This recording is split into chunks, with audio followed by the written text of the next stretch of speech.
Jean-Paul Guérin, bonsoir. Bonsoir. Vous êtes le directeur interrégional de la Caisse des dépôts et consignations, une très grande institution financière qui date, je crois, du début du 19e siècle, si ma mémoire est bonne. Bientôt 200 ans. Voilà, bientôt 200 ans. Quelques décrets napoléoniens ont dû passer par là.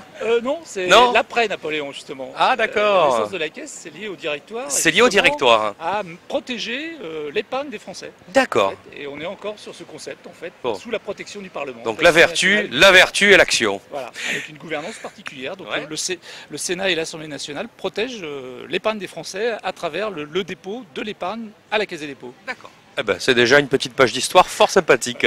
Alors ce soir on est ici à Nice, donc c'est dans votre région, dans le ressort de vos attributions. Alors que fait la Caisse des dépôts au cœur des trophées de l'économie au féminin? Alors nous on est partenaire des collectivités locales, donc déjà une manifestation sur une des deux grandes métropoles de Provence-Alpes-Côte d'Azur, ça me concerne parce que je suis partenaire de la métropole Nice-Côte d'Azur à travers un certain nombre de grands projets.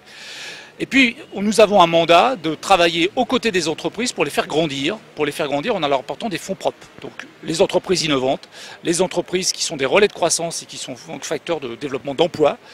Nous avons vocation, avec le Fonds stratégique d'investissement qui est une filiale État et Caisse des dépôts, d'accompagner la croissance des entreprises. FSI que vous représentez également. Voilà, tout à fait, en région, avec une équipe FSI Région qui est dédiée maintenant, puisqu'il y a une expertise basée à Marseille, puisqu'il y a un expert basé à Marseille qui traite les dossiers directement. Ça, c'est une nouveauté depuis maintenant 6 mois. Alors ces femmes, est-ce qu'elles ont une spécificité dans l'économie? Est-ce qu'elles ont une touche un peu, sans faire de sexisme bien sûr, une touche un peu particulière? Qu'est-ce qu'on peut aujourd'hui dire de leur entrée en force finalement dans la gouvernance économique? Je crois qu'on change d'époque. Vous qui êtes quand même un décideur institutionnel, quel est votre avis?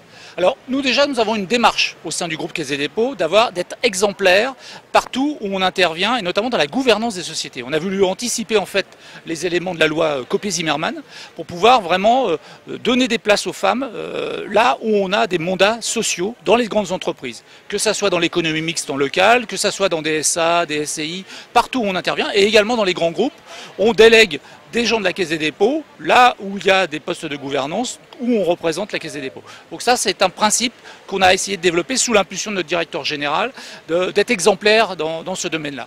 Donc c'est aussi pour équilibrer aussi et profiter de toutes les compétences. C'est d'abord, c'est pas du sexisme, c'est d'abord d'aller chercher les compétences. Et il y a des compétences que l'on trouve chez les femmes, qu'on a peut-être moins chez les hommes. Donc c'est ça, c'est trouver les compétences et en profiter un maximum et au bénéfice des entreprises. Jean-Paul Guérin, on vous remercie. On vous retrouve sur le podium de la reprise des prix dans quelques minutes.